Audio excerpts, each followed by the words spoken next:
people kind of join us along the way here. So we're going to get started. Dov and I were just talking about improv, but welcome everybody.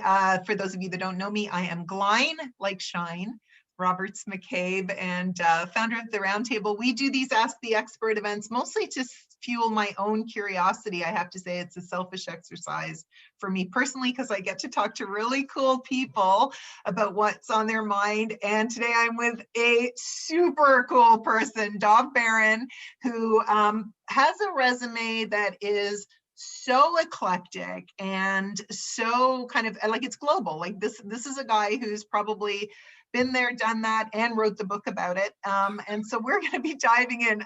Most of you know that I try and give our speakers or our guests some questions ahead of time. And Dov said to me, "Nah, don't worry about it. Throw whatever at me." So this is going to be truly freewheeling, which I'm super stoked about. I can't wait. So Dov, welcome. Thanks for being here today. And just as a reminder, everybody, we're going to keep the lines muted, but you can pop questions in the chat. I'll keep watching. And we had a few come in advance. There was a few people that wanted to be here today but couldn't. So I've got some of their questions. So I'm going to be hitting you with those. But let's get this show on the road. Thanks, Kenzie. Kenzie's our back office person, so I want to give her a bit of a Thank you, Kenzie, and thank you, everybody else. And hey, I'm really excited to be here. Thank you, Glain. I'm just excited for this. It's going to be fun. It's going to be super fun. So, okay, so let's just kind of, rewind the tape a little bit. Talk to me about how you got to where you are now. I mean, you run the #1 podcast for leadership for Fortune CEOs globally, right? Inc. Magazine ranked. You have so many different ventures going on. Curiosity Bites. You've got your podcast, Leadership and Loyalty, plus a number of other things that you do. But talk us, how did you get to this point? Give us a bit of a backstory in 5 minutes or less. A lot of bribery. Yeah, love it.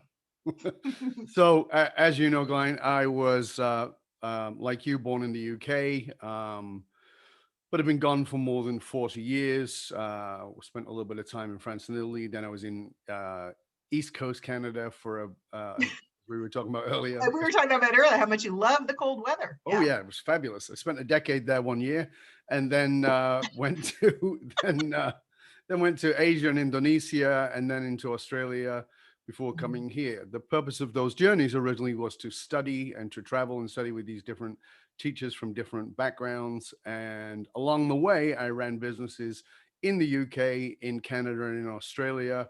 And it was having those businesses allowed me to study at the same time. And then I studied a whole bunch of different things, from metaphysical studies, ranging from religious philosophies of different religions, many different religions, living and studying with those teachers. Then studying Jungian psychology, became a Jungian therapist, got sick of everybody moaning and complaining about not doing anything. So I quit on that. Then started studying the psychology of excellence, which today is called leadership. I wanted to find out about what made people win and how they won. And then I found a lot of soulless people in there.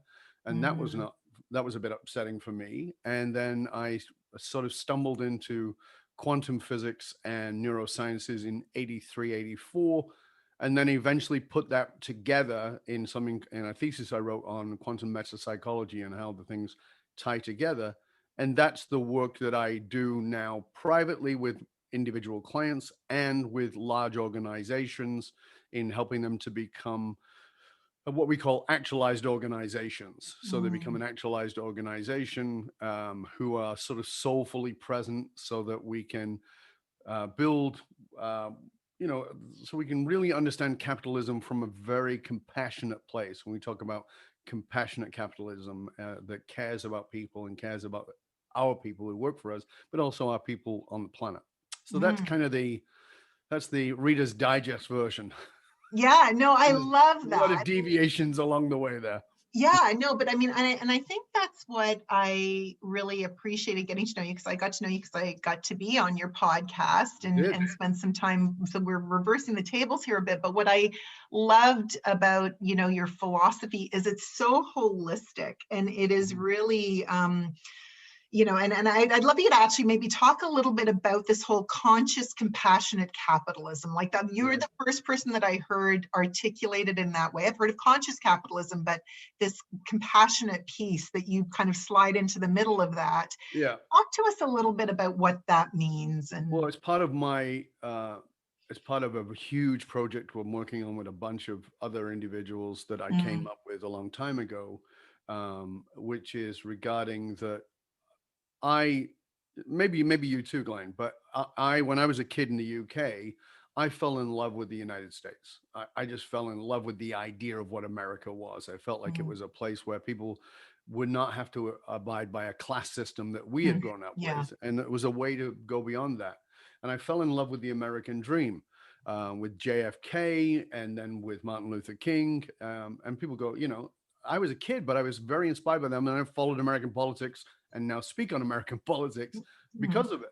However, that dream has become soured with neoliberal economics, and neoliberal economics has become about greed. If any mm, of you remember the movie Wall Street, there's a point where Gordon Gekko, the lead character, stands up and does a speech about greed being good, mm, and that is actually a pretty on-target conversation for where we are today, even though the mhm. movie's old, because it really talks about how people have lost the idea of the dream, but now the greed has taken over. And the Yeah. problem with that is, at a simple level, just at an economics level from my own studying, is that in 1980, about 1981, 1982, there was something called the divide. And the divide is the gap that the middle class have dropped through. So Mhm, now the American dream has become almost impossible for people to go from that bottom end to the top end. mhm, So, the largest, wealthiest people in the world, the 12 wealthiest people in the world are far wealthier than the bottom 80%. That's mhm. insane, right? Yeah. So it's about, hold on a second, there's nothing wrong with money. There's nothing wrong with having a great corporation. There's nothing wrong with making a ton of money. But what could you do to return compassion and dignity to the world? How Mhm, could you do that and still enjoy all the lifestyle you want? And I don't think that they're mutually exclusive. And I'm working with people who are economists and political people, and we're building this project together around this deeply conscious, compassionate capitalism, being mhm, conscious about it, but being compassionate, because I grew up very, very, very poor in Northern England. And I will tell you, we received charity and I hated it. I mm, did not like it. I was embarrassed about it. When I went to high school, my first year in high school, transferred to a different school. It was uniforms. All the other kids were middle class or above. I was very poor. I was in secondhand uniform, and I remember I had to get that uniform from the charity box. mhm, And I remember the shame of that. And so we need to not give charity. We need to support people in having their dignity and being compassionate with them, in understanding that how can I own whatever it is you're giving me as mine, as opposed to a handout. So mhm. that's what all the project is about. That's where we're all moving forward to. It's a big, huge vision. I have no illusion that I will be alive when it's going on. My idea is to push it out into the world, to launch that ship. And if nobody ever knows my name, that's okay. I just want it to do what it's here to do. Yeah, I'm listening to it. I'm so on this tour, and what's going through my mind is, boy, but it really feels like we're trying to stop a runaway train. And I think about, and when you talk about 81, 82, when everything, the Great Divide happened, and what always sticks in my mind is once they started, and I don't know if it was The Economist, one of those magazines, started printing the salaries of CEOs. And at Hmm. that time, CEO salary was maybe 3 to 4 times that of the frontline worker. Now Right. it's 300 to 400 times that of the average frontline worker. Exactly. It feels like why would the 1% want to stop this train from going? And yet they are the ones that sit in position of power. And so I think about, like, a lot of the folks that listen to us, we're kind of in the middle of that career. And I think about it as a business owner, even, like, put in all my sweat equity. Finally, the business is making some money. You start to kind of believe your own hype around what you deserve to keep versus what you should be putting out there. And I think that's what a lot of people fall into, is a bit of that trap of, well, I paid my dues. I don't want to be the CEO that turns down that big salary or that big piece. So help me, how do we start to unpack some of this, and what do we need to do in terms of our beliefs and mindsets? Well, you're absolutely right, and that's part of the challenge. Part of the challenge is that we're living in a mass hypnosis around this American dream idea, and therefore, Mm, you've paid your dues, and you get to, well, you know what, dues are out of the window. You don't need to pay your dues. I'll tell you why you don't need to pay. I remember getting offered something many, many years ago, probably 26, 27 years ago. And the person who was in charge of it was a girl I was dating. I didn't know she was in charge of it at the time, but I didn't get what I wanted because she said I hadn't paid the dues. Hmm. That was actually a role on Highlander, the TV show. Oh, you're Right? kidding. Because my hair was down to here and I have long curly hair and, Yeah. I looked the part. And she said, you haven't paid your dues. And I was offered the role. And what we know now is there are people who are 25 years old who are making $1 million a year. There's a 10-year-old making $30 million a year on YouTube. YouTube. So what are dues? So what it is very simply this: are you bringing value to the world that the world wants? It's got nothing to do with dues, right? You could do 30 years of dues and you're doing it in something that the world doesn't give a crap about. There's no dues. It doesn't matter. So what matters is the value you bring as a leader, as an organization, as an entrepreneur, or whatever it is. The value you bring to the world is what makes the difference. And so then the question becomes this: okay, if that's the value I bring to the world, why am I bringing that value? So it's not Simon Sinek's start with why, because that's important. But as I always say, the first word of that is start. It's not finish. So start with why. What does it mean? What do I mean? I'm talking about finding the why of your why. That's what I teach people to do. Find the why of your why. What is it inside of you that's driving you at a deep level? Because I promise you, it's not money. It is money on the surface level, but what we know from the research, Dan Pink talked about it in one of his third last book, that it's $72,000. It's not actually $72,000. It's stated as that, but it's actually not. It's a lifestyle that's equivalent to that, prorated to where you live. So if you live in Toronto, it's a $72,000 that is a different $72,000 than if you live in Guelph, even a reasonably close place, because the economy is a little bit different. And it's very different if you live in Halifax, Nova Scotia, or wherever it might be. But it's the equivalent lifestyle. So once you get up to a certain point, you suddenly realize the emptiness. And by the way, my clients are billionaires, very often billionaires, CEOs who make insane amounts of money. They're Saudi people, they're huge money. And every one of them, they'll go, it's not about the money, because they get to a point of realizing, I can't be motivated. I was, and now it's done. Okay. So when you get to that point, there are two roads. And one of those roads is loneliness and sadness, and very often the accumulation of stuff. What does that mean? It means I'm not feeling so good, so I'll go out and buy a new car. Okay, I'll buy a new house. I'll buy a new jewelry. I'll buy myself a facelift. I'll buy myself a new set of gazonums, whatever it is, right? It's fine. On the other side of it is, okay, I've got everything I could possibly ever want or need, and I've provided for my family. So what can I do? What can I do to make a difference? Now, unfortunately, many very wealthy people will write a check and they think that that's it. That's not it. Because they go, well, that didn't feel that good. It felt good at the moment, but not so good. Because that's not the why of your why. Because the solution is not in getting money or giving money away. The solution is doing something that is soulful for you. So, I am old enough to remember Jimmy Carter being president of the United States. And I remember how much shit he got for being that guy. Yeah. But to this day, in my mind, he's one of the greatest presidents ever. He put solar panels on the White House that Reagan took down. But on top of that, 90 odd years old, during COVID, he's out building houses for humanity. With a black eye because he fell over, and he's all frail. And it's not about the money. He's got plenty of money. He goes and bangs a hammer because that's what his heart tells him to do. So that's the why within your mind. Now, where do you find that? That's a whole other piece, because and this is what I want everybody to understand. Your purpose is, because that's what we're talking about here, not your why, but your why of your why. That is not found in your passion. People go, I'm living my purpose. No, you're not. You're living your passion. You go, well, isn't it the same thing? No. And you go, how do you know? Well, I can tell you what I was passionate about at 15. It isn't the same thing I'm passionate about now. If it was, I'd be the manager of Victoria's Secret. So, your passion changes. Your Yeah. passion is merely a vehicle Mm, that transports your purpose. mm. That's the understanding of it. So of course you change vehicles. The vehicle wears out and I'm not into that anymore. Okay. That's because it was a passion. It's not because you're a flake. It's not because you can't do things. It's because that vehicle has run out. But the vehicle was transporting your purpose.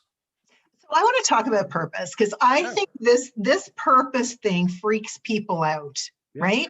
Because I think when people hear that, I've got to figure out my purpose, and I, I've seen people go off on retreats to figure out their purpose. And Yeah. talk to me about what purpose really is, because I think that paralyzes people when they hear that they have to figure out their purpose. I think it can paralyze people because it seems overwhelming. Yes, And, like it and feels like it has to be something like Mother Teresa-ish. I yeah, got like my purpose should be that I need to save the world. But yeah. that's not, I know that's not your take on it. Not at all. And the other thing about purpose where it becomes so challenging for people is because they associate it to career. Yes. Your purpose has got nothing to do with your career. So Mm, people go, well, I don't know what to do then. Because you're right. Again, this is part of the socio-economic hypnosis that I talked about before, because mhm. you think your purpose is supposed to be tied to your career because you think your identity is your job. You walk into a room, you say, "Hi, I'm John and I'm an accountant." You just told me the label you were given at birth and now the label you've given yourself by career. That's not who you are. Yeah. You're far more than that. You're far greater than that. But if you now go looking for your purpose and that's your first frame of reference, you're going to go, "Hi, I'm John. I'm now working on purpose as an accountant." Well, no. Mm, So it's understanding, first of all, that purpose is not necessarily career. Second of all, purpose, you can get to it pretty quickly, but it will continue to evolve. It's not going to change, but it will evolve. It will deepen over mm, time. So mm. my purpose is exactly the same as it's been since I was a child. But the thing about it is, everybody's purpose, when I ask people, what's your purpose? Well, I just want to help people. Yeah, nice. Okay, well, there's an old lady crossing the road with her bags right now. Help her. And you do that, you go, congratulations, you've lived your purpose. Mm. You feel fulfilled? No, that's because that's not your purpose. It's too vague. It's Mhm. too generalized. So people go, oh, well, now I'm overwhelmed. I don't know what to do. Okay. I'm going to give you a question that's a really hard question that I want you to spend 3, 6, 12 months on. It's okay. You don't have to get to the result. Just ponder it. Let yourself sort of marinate in it. And the question is this: what did I need when I was a child that I couldn't get or couldn't get enough of? Hmm. Well, my mom and dad, now there's a big qualification. I had great parents. I didn't ask you if you had great parents. Did I say you had shitty parents? No. Did I say you had great parents? No. Well, you asked me what did I need, what I couldn't get or couldn't get enough of. Uh-huh. Well, my parents were great and a great childhood. My childhood was, I didn't ask you that. Mm. What did you need that you couldn't get or couldn't get enough of? Because that's the human condition. It's got Mhm. nothing to do with whether you had great parents or terrible parents. I guarantee you, your parents failed because they couldn't ever win. It's impossible. Those of Totally. us who were parents know it's a Oh my God. really tough job, Yeah. right? That's all there is to it. My parents sucked. Okay, now what? So Mhm. you look at that and you say, what is the essence of that? And Mhm. that's the work that we do. What's the essence of the thing you want? So let me give you a quick example. Is that Yeah, I okay? love it. Paint a picture. So I was actually interviewing somebody who is a very famous guy in the world of branding, Mhm. and I was interviewing him on Curiosity Bites on my other podcast, and we were talking about this idea that your purpose is hidden behind your pain. Because you won't look at your pain, you'll never find your purpose. But Mm, that's where you find your purpose. It's hidden behind your pain. So he's mm, like, well, when you say that, I want to back away. I don't like that. And I'm like, you don't actually have to like it. It's just the way it is. And he's like, mhm. well, how can you be sure? And he says, I just don't believe it. And I said, okay, are you willing to do the exercise? And he said, sure. I said, let's skip over the details. Let's go right to it. He goes, okay, cool. I said, tell me a little bit about your childhood. So he tells me, he says, I was a brown kid born in LA, white father, black mother, so he said, I kind of felt a little bit invisible. I didn't fit in with the black kids. I didn't fit in with the white kids. And it just Mm, was, and I said, okay. I said, now, what do you do for a living? So he's, talks about what he does in the branding world. And I said, okay, tell me what's the meaning of that for you? What is the purpose of that? He goes, I want these really amazing companies that are invisible in the world to suddenly be seen. And I said, did you hear what you said? And he goes, yeah. And I said, you didn't get it though, did you? And he goes, no. And I said, you felt invisible and you wanted to be seen. Now you've taken that very thing you wanted, and you've transposed that over organizations and artists and musicians, and you're doing that exactly for them. You're allowing them to be seen. He went, oh my God. Right? It's not about saving the world, although it could. So if you save the world, you can only save the world one person at a time. And who's the first person you got to save? You. Right? I feel a healing coming on right there. It's with you, not with anybody. I love it. But I mean, I think, you know what I love about that story though, too, is that sometimes things are so obvious in hindsight. Sometimes things are so sometimes, it's actually sitting right in front of you, but you can't see it for the clutter that you create around, your story or your situation. So I love that example because I think it really you know this as well as I do, Glain, that a fish cannot describe water. Right. They bring you and I into these organizations, and we're like, yeah, duh, on a lot of the stuff. A lot of it's pretty duh. And it's like, oh my God, you're a genius. Nah, not really. I'm just standing on the dock looking at the water, right? I can see the water. So a fish can't describe water. It's impossible for you to see it. Nobody is objective in their subjective reality. And sometimes you got to take that step back. And so, yeah, you go off and you go to Mexico and you do your ayahuasca or whatever it might be. Yeah. And that's fine. But and I'm not against any of those things, doing whatever you need to do. I'm not here to judge any of that. But the truth of the matter is that question I asked you will reveal everything. And notice I said, take 3 months, 6 months, 12 months, and every day, just once a day, write that question and a answer.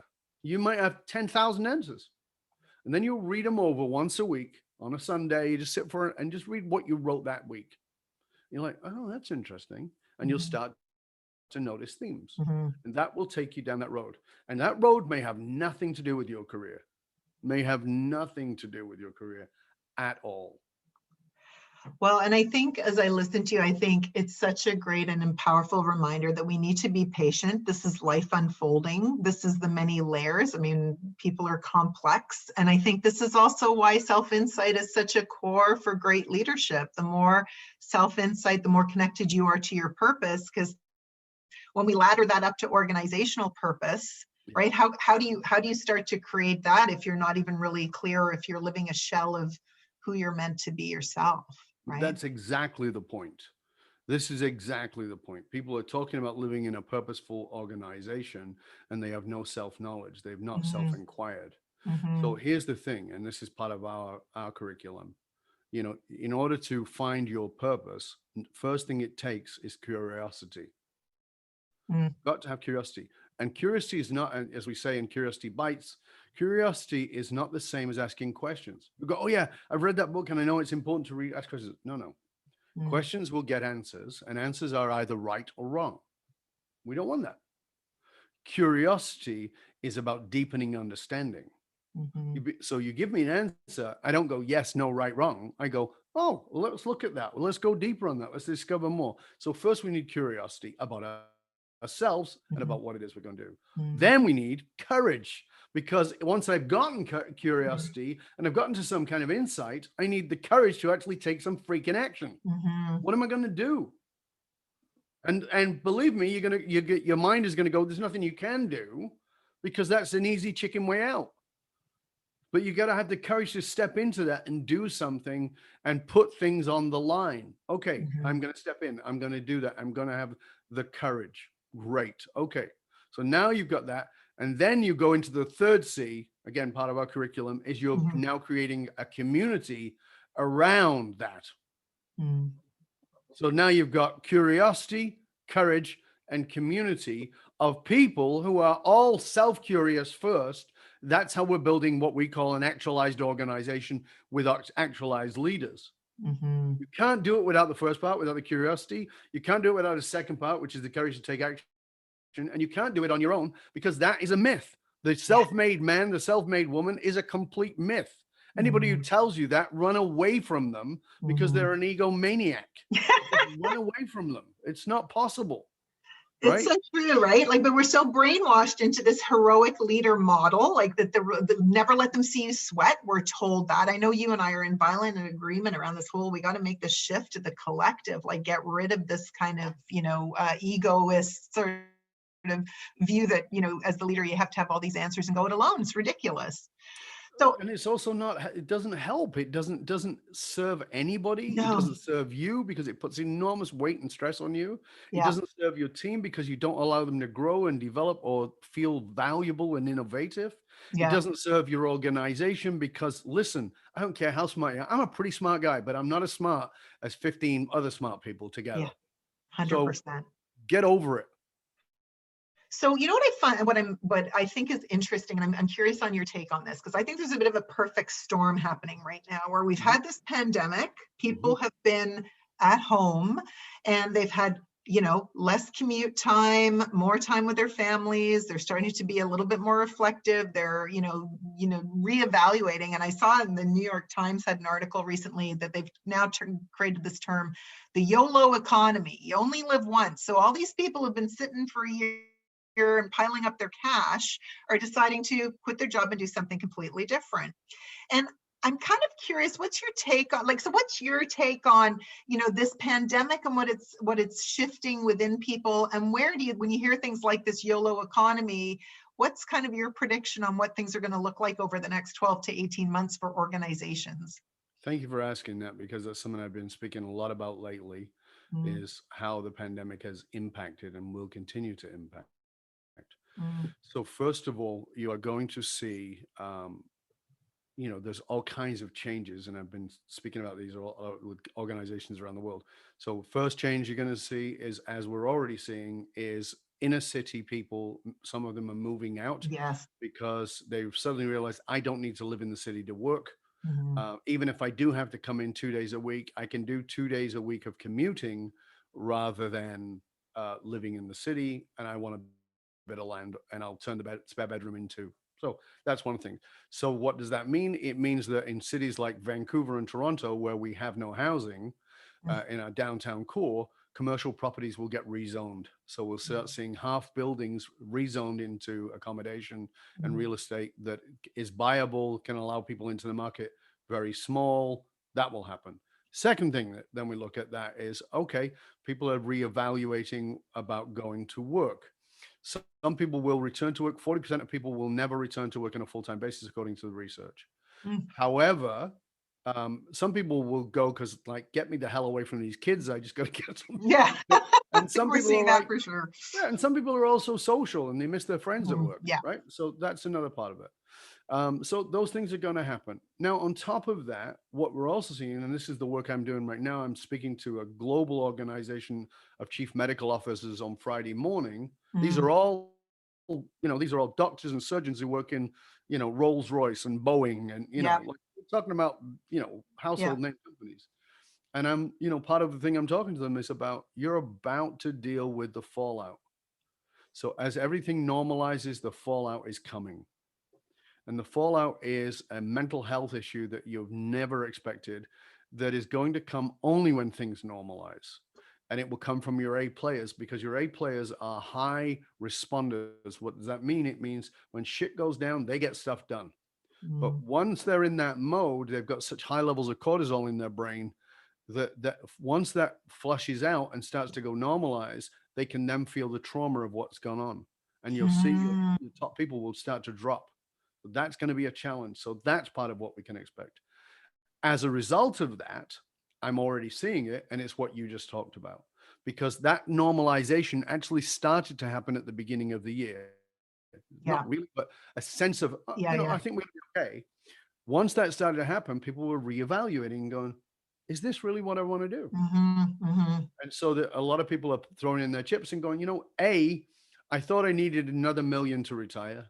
I don't, because, I don't need to live that big lifestyle that I thought I lived. I thought I was going to hang out on the golf course. I actually don't care. And so, we're going to buy a place out there. It's cheaper, and we're going to get we're going to get camper van. We're going to go around, we're going to chill out. So people are walking away from that high level of stress, again, as a reaction to this coming down from that high level of cortisol that they've been in. So Yeah. you're going to see that. That's going to be another piece. Then on top of that, you're going to see, and again, this is not just pandemic.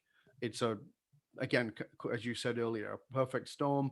And you're going to see the reunionizing of America. So America lost its unions years ago, but unions built the middle class. People don't realize that. Do your economics. You can disagree with me. It's okay. But just go do your research. The middle class was built by the unions. The unions put them in place. Now, am I a big fan of unions? Not generally, no. But for creating equality and creating some balance and creating some dignity and some compassion, absolutely. Yeah. So you're going to see the rise of that as the fight for the minimum wage comes up. And let's face it, we're living in this present reality that the United States is the center of the world economically. That's not true anymore. Yeah. It's not true anymore. So in 1989, I talked about the economy shifting to Asia. In 1989, when the Communist Party was still full force, I said, that's where it's going to. And it is going to that. And we know that now because their GDP is growing. And also GDP is a lie. So for instance, let me just give you everybody this understanding. The GDP in the US went up, not down. Why did the GDP go up and not down when there were all these millions of people who were suddenly unemployed? Because GDP is on gross national, right? Now, what does that mean? It means the trillionaires got wealthier. Yeah. They impact the GDP more than 1 million people coming on unemployment. That's the problem. So your GDP is false. So you start believing that, again, part of the hype. So people are beginning to wake up to that and going, this is not for me. So people will join a gig economy because their own economy is not working. They'll become more self-employed. You are going to have to hire your many of your top people as consultants. The good thing for you as a company and an organization, you're not paying insurance, you're not paying all those other things. They're responsible for themselves. We're going to get more of that. Is it good? Not necessarily. Is it bad? Not necessarily. It just is. It's the evolution of this. And that is really, really important for people to grasp. So this is where it's all changing and it's all growing. And we have got to, again, it's in my last book, Fiercely Loyal, where I talked about one of the C's is community. I used to say, if you want a company, build a community, right? Now I say, build a community that is your company. Flip it around, because that's what this has done for us. It's made us realize that human beings need to connect, and we don't have that. So we've got to have communities, whether the community is digital or otherwise. We have to have a community. So build a community around, and I know you understand this better than any, build a community around Roundtable, build a community around, ABC Inc. Build a community around that and serve that community at no profit, and they will serve you at high profit. Yeah, and it's so funny. I mean, I'm like, my brain is popcorning in 50 different directions here. But I mean, on that note, I think it's been, this balance that leaders have to manage between focus on results and focus on people. It's funny, as I was listening to you, I think, what's the first thing that always gets cut? I grew up in the 80s, and my first jobs were late 80s, early 90s. And I was in an industry that was getting decimated. What were the first things that went? The office Christmas party, the social activities, all of those things. It became all about managing the numbers, managing results, right? And it's kind of like, I think about, as you're talking through where a lot of the mindsets of a lot of leaders are at right now, I think there's people that, to exactly your point, they're burnt out and they're making choices about their careers from that place of burnout. And I think about, so as you're, what advice, because I know you've talked to hundreds of people over the course of your career, and you have interviewed some of the greatest minds that are out there and thought leaders. And so I'm curious if you could offer up some advice to people, because I'm working with these people, the people you're describing, the people that I'm working with. And my concern for them right now is that they're making some knee-jerk reaction choices that may not serve them 6 months from now, 12 months from now, but I see why they're making the choices based on where they're at right now. So how, what tips and advice do you have for people in terms of managing the pressure that they're feeling or that they're putting on themselves, putting on themselves Yeah, it's a great right question. now? It's an important question, and leaders watching may not like what I have to say. Mm, And I'm not saying it in any way to be mean or rude, but it's this. If you have an A player who you even get a whiff of, who is about to make one of those knee-jerk decisions, mhm, you need to step up very quickly, recognize, validate, and applaud them, because mm. most of them feel pretty unappreciated, Yes, you're bang because on. we're all running at high speed and we're all in this together. No, you're not. Yeah. And I just feel used, abused, and wrung out. I got nothing left. And now you guys are now saying, well, because we've been in this quick turnaround, just need you to keep your foot down for another 3 months. Listen, you cannot high speed run a marathon. It just doesn't work, Mhm, mhm, right? So people are going to be dropping. So the first thing you do is recognize, validate, and acknowledge your people. That's number one. mhm, Number two, as you start to get a whiff of any of that, this is going to be hard for you to hear, but you've got to give your people a sabbatical. mm, You got to give your top people a sabbatical. The ones who have been just nose to the grindstone, you got to give them a sabbatical. You got to fill the gaps with people who are not, you're not necessarily going to employ, but you're going to bring somebody in, mhm, right? But you got to recognize, validate, and acknowledge them, and then you got to give them a sabbatical so they can breathe. Because mhm. if they don't breathe, they'll walk away, Yeah. right? So here's the thing: people don't understand this. I talk about this all the time. I talk about it in Fiercely Loyal. Mhm. Why do millennials, now remember, millennials are 41 years old today at the Yeah. eldest, right? Why do millennials walk away from a job that pays more to go work for somebody else who pays less? That doesn't make any sense. Why? Because I'm a Gen X or I'm a boomer. Yeah, because that's what you think matters. The reason they walk away is maybe they don't like the boss, that's for sure. But Mm, also, here's what it is: they're not recognized, they're not validated, they're not acknowledged, they don't get applauded for what it is they do, right? They don't get enough recognition and accountability on both sides. They want that. And they're not working in a purposeful environment where they will be heard, yeah. right? And so we as leaders have to step forward and say, listen, I see you, I recognize you, I validate you, and not just as in words. You've got to genuinely be there, and you've got to actually now. We say, "How are you?" It's part of our language. Yeah. It doesn't mean anything, Yeah. We don't so listen. we respond to it with "fine," Yeah. Fine, up, insecure, neurotic, and emotional. That's what fine is, right? And that's the truth. If we were really Yeah. answering, Yeah. No, it's it's not what, true. right? So, we have to say, how you doing? Yeah. What's really going on? Yeah. Like, how much time are you actually spending? Like, tell me how the pandemic has been for you. Well, it's Yeah. been fine. We have these projects. No. I'm asking you, Yeah. Susan, Fred, whoever it is. I'm asking, how's it been for you? What's it been like for you at a personal level? How's your family coped with this? Mhm, Have you had to suffer with any of this? Have you dealt with, like, what was the impact of this I probably don't know? I mhm. know we put a lot of demands on you. You're carrying this thing, but if you can't be personable, you're dead in the water as a leader. You're dead in the water. You're yesterday's leader. You're a freaking dinosaur. Mhm. It's all over. We have got to get to that human level. And as you said, it's always the first to go. I can Mhm. remember when the pandemic kicked in and some of my leaders were telling me, yeah, we have to make some cutbacks. I'm like, okay, that's okay for a little while. Yeah. I said, tell me where the cutbacks are. They're exactly what you said. And they were also D&I, diversity and Right. inclusion. Right. And then George Floyd happened, and everybody's, All oh, of a we're all sudden. about yeah, okay, Mm, interesting. mm, So we knee jerk, as you said, we react too fast, mhm, as opposed to saying, what is the long-term impact of this? So mhm. how can I serve my people in this right now, even if it's costing me to keep them here? So one of my clients who has a very big employment company, they put everybody on a 60% income. They said, okay, everybody's going to go home.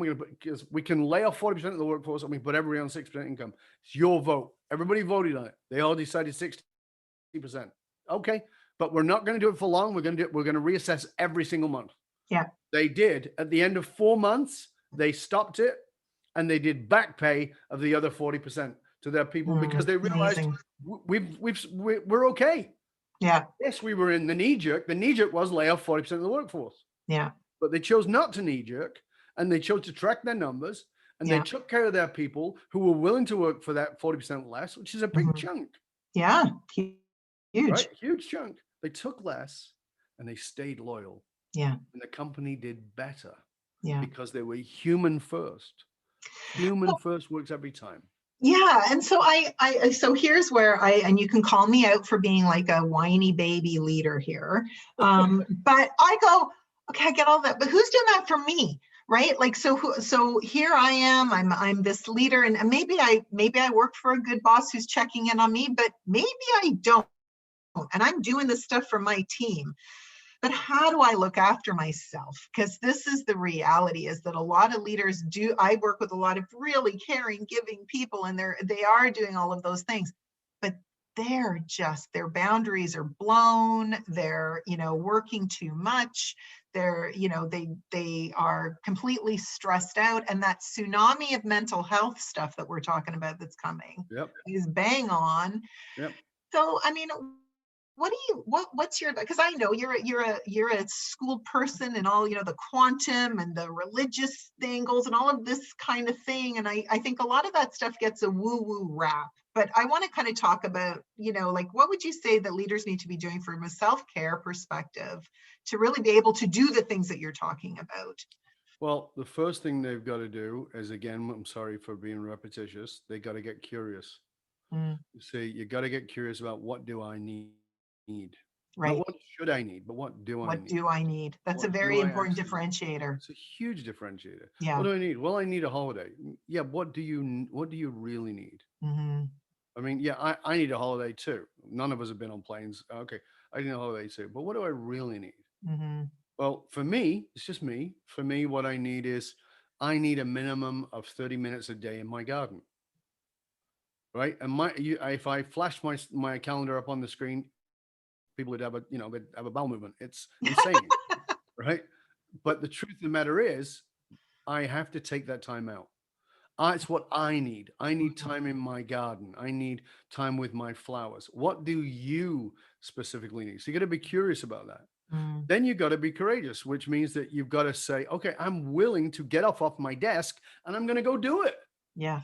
Right? I need to actually exercise again. Okay, how do I do that, Dov? I've tried. I just can't get going. Oh, it's easy. Let me help you. One step at a time. Like what? I want you to pull your runners out of the cupboard, and I want you to put them by the bed where you stand in the morning. Yeah, that's a good idea. Remember to run then. No, I don't want you to run. I want you to put the runner on. That's it. Go for a pee. Make yourself coffee in your runners. That's fine. Tomorrow, I want you to put them by the bed. And I want you to do the same thing. Walk around, have coffee, go for a pee, do all those things. But I also want you to step outside the door. You're just doing one thing at a time. So you've got to have the courage to take the action. On the other side of that, dealing with the people, and I hear this all the time, by the way, dealing with those that lead you. You're a leader, but you have a leader. Here's what we're now back at courage. Here's what I hear from those very top echelon individuals. Our people are fine. Yeah. How do you know? They don't tell me. I mean, I've asked them, they all say, yeah, we're good. Yeah. Because the people they're leading don't have the balls. Sorry, you don't have the balls or the gonads, the ovaries, to step up and say, listen, I'm fried, dude. Yeah. I am fried. I love you, love the company, love what we're about, but I need a break. And so that's not on them. That's on you. You got to have the courage to say, I'm out, or I need a long weekend, away from my kids. And if you're a smart leader and you're the upper level leader, you're saying, okay, you know what? I know you're at home with your kids and all the rest of it.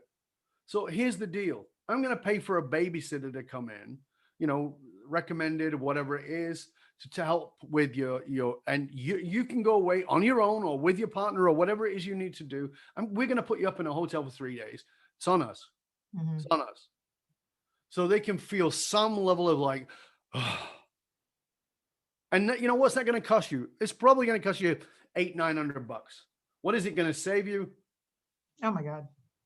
It's insane. Insane. But I think that's what people get stuck in that, right? Like I think business owners or senior folks get stuck in the what's it going to cost us, not what's it going to actually, what's not doing it going to cost you is really the question, right? Yeah, and the other thing is, and I teach this to leaders all the time, I think it's an important lesson for all of us. It was an important lesson for me because, as I said, I was born in abject poverty, and that is know the difference between price and value.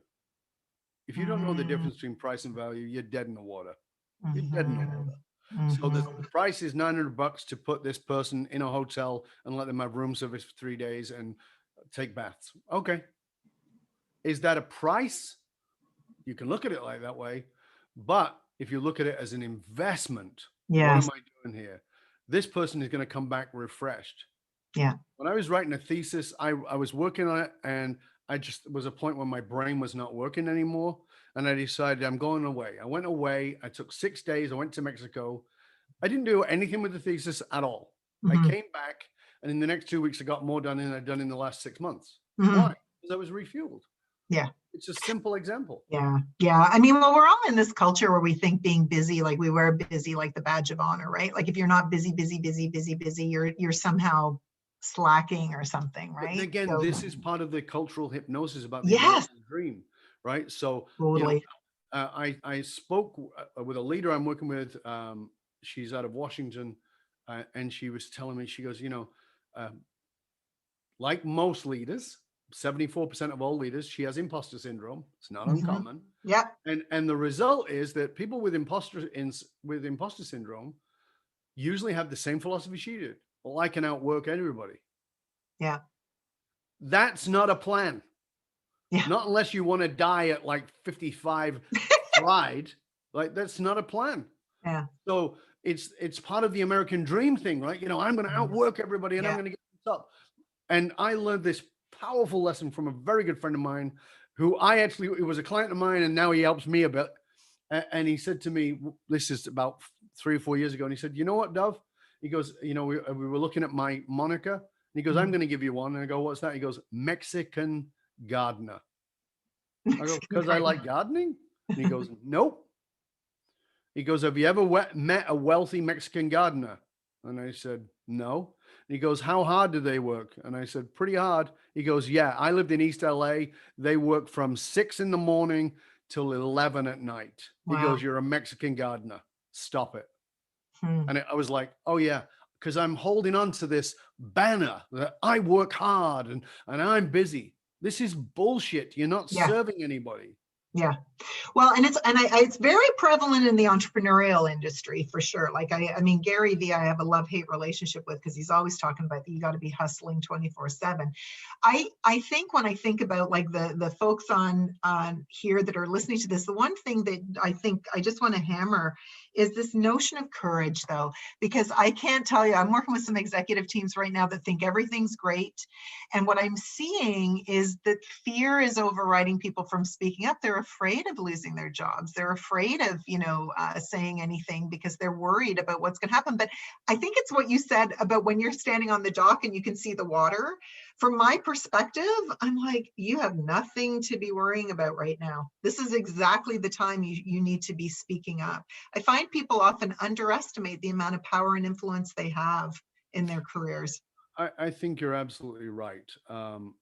I can go through any number of people who I've worked with. It was years ago, I worked with a guy who was doing cybersecurity for a local firm in Vancouver. We were talking, I had just gotten to know him, and I was helping him out and coaching him along. And I said, listen, you got to walk away. And he's like, no. And couldn't do it. Married, 2 kids, blah, blah, blah, house mortgage. So I understand, but you got to walk away. And he's like, no, grossly underpaid. I said, okay, so here's the deal. I bet you get fired within 6 months. Right. And he's like, really? And I'm like, oh yeah. He goes, no, I do a great job. Guess what? Got fired. Yeah. And he came to me and he goes, how did you know? I said, Doesn't matter what I knew. I said, here's what I want to say. And he goes, what? I said, Yeah. congratulations. Yeah. I'm not gonna help you whine. Congratulations. He had a hard time. He had a hard time for about 4 months. Now he makes 20 times his salary. 20 times, right? Works all over the world, flown into Saudi Arabia to work with companies and, into Dubai and, Paris. Okay, yeah, that's tough life. He's like, oh my God, I can't believe it. Yeah. Mm. So this is part of the problem is we buy the American dream. And so the other thing about it is we're buying into this corporate ladder. And maybe the people Yeah. listening to us is going, ooh, this one's hitting a raw nerve. Yeah. You're cutting close to home here. Yeah, you may have been climbing the corporate ladder, but maybe as the saying goes, maybe the ladder's leaning up against the wrong wall. Wrong wall, yeah. And moreover, maybe you should take the ladder down and just create a little bonfire, right? Just, this is not your path. And if you don't examine that, if you don't have the courage, the curiosity and the courage to do that, you will get to whatever age it is and you'll go, what the hell happened to my life? That is what I want to challenge you to get deeply curious about. Can you live with saying, I was the VP of?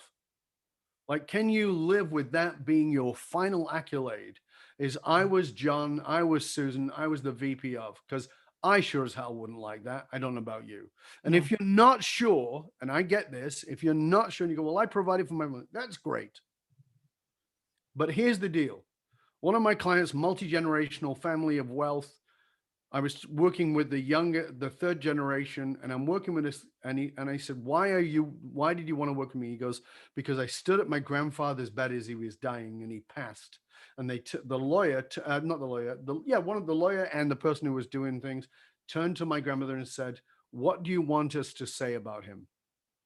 And she said, he was the founder of the organization and he was a patriarch. And my client, who was a third generation, said, I cried because if this is all this man's life was, yes, he's done exceptionally well financially. Yeah. He has a lot of power and influence, but that's a terrible legacy. Yeah. And so that's what I'm asking you as you listen to this, as you watch this, to get deeply curious about. Can you live with whatever you're doing being the last words your grandchild hears? Here lies my granddad or my grandmom. They put in 70, 80, 100 years of life and they were the VP of, or they were the chairman of. Is that it? Is that it? Well, and I think the thing too, and I know you've faced a lot of adversity in your life and have overcome a lot of challenges. And I think one of the things that I think people have to get comfortable with, accepting of, is this notion of setbacks and failure. A lot of people that I worry probably the most about is when I meet somebody who's 50 and they've never experienced failure, and their whole life is wrapped up with the steady ascent to the top.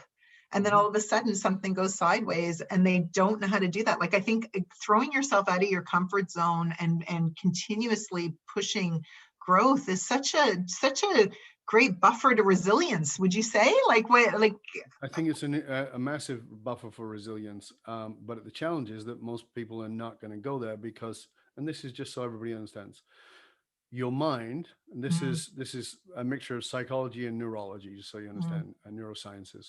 Your mind sees the same as safe. So what that means is even if what you're doing sucks, your mind goes, yeah, but it's safe. Right? Yeah. So we will stay with what's safe. Therefore, something much better can appear to be dangerous. Yeah. And so once you understand that it's not dangerous, it's just different, then you can start stepping into that. Because if your identity is wrapped in the role, then you're going to go through an identity crisis when the role no longer exists. And so now you're saying, who am I? What does my life matter? And this is why, just so you know, in 2008 and 2009, there was a lot of suicides because people's identities got taken away. Right. And the VP of this in this company, another company downsized, then I'm gone. I don't know who I am anymore. Oh, that's the problem. You were never the job. That's merely a jacket, a coat you wear and you take it off. So same is safe.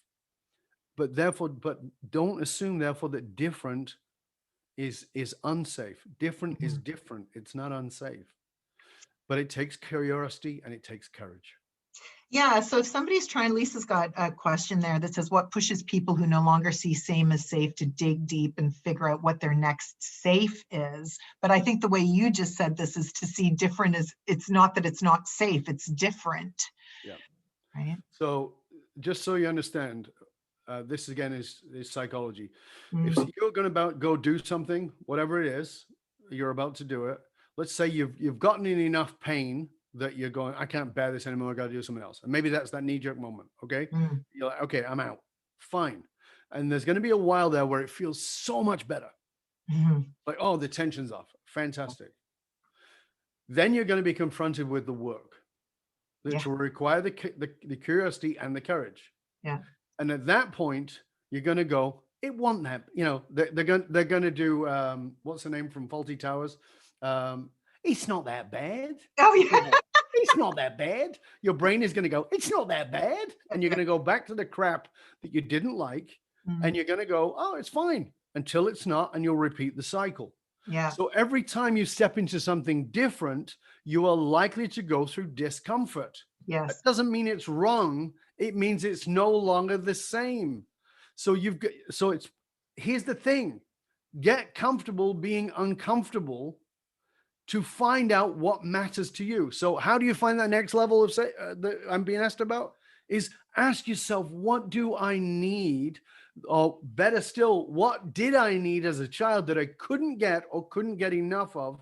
And how is that playing out here? Because when you realize that, it will blow your mind that it's running every relationship you're in, including your primary one. It's running your job. It's running your how you lead. It's running everything. Once you get to that code, what we call your source code, when you get to that, everything transforms. And it's like, oh my God, you know, you suddenly get the eyes that you can see the water and you go, I'm not even swimming in water. I'm swimming in toilet water. Yeah. Well, and it's, in coaching and team coaching, we always say how you do anything is how you do everything. And that's really what you're talking about here, is to really start to recognize that repeating pattern and then decide, do I want to keep dancing in this manner, or do I want to try something else? Do I want to bring in a new dance move, right? My simple statement to you is this. Again, get curious, have courage, create community. But the thing more than anything is ask yourself this one question as you do in anything. It doesn't, and I'm not talking about it from a religious point of view.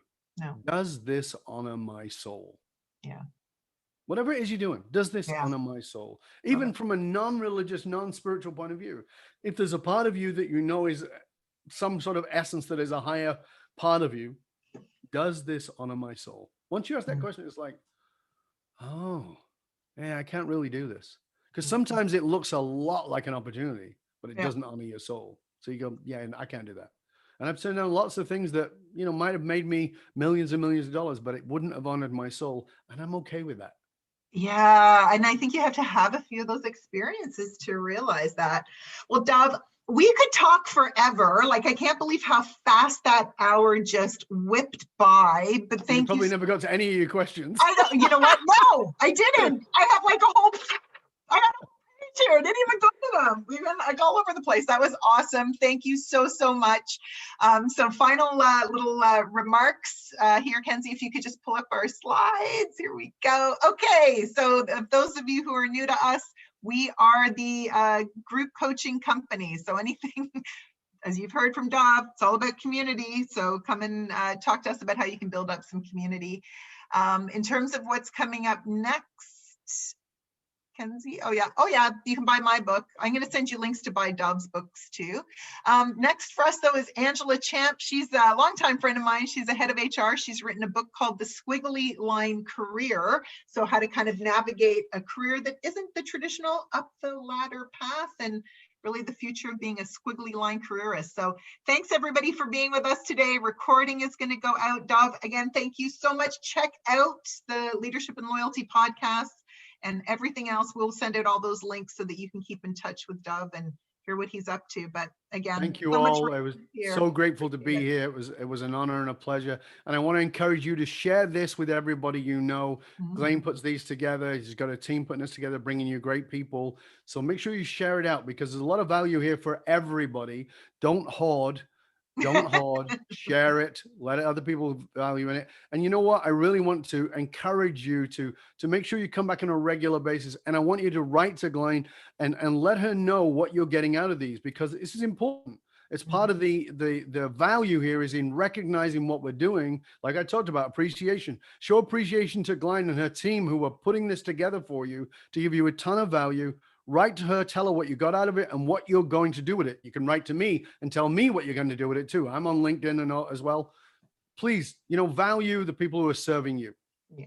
Oh, thanks, Dov. All right. Thanks, everybody. And we will see you in a couple of weeks.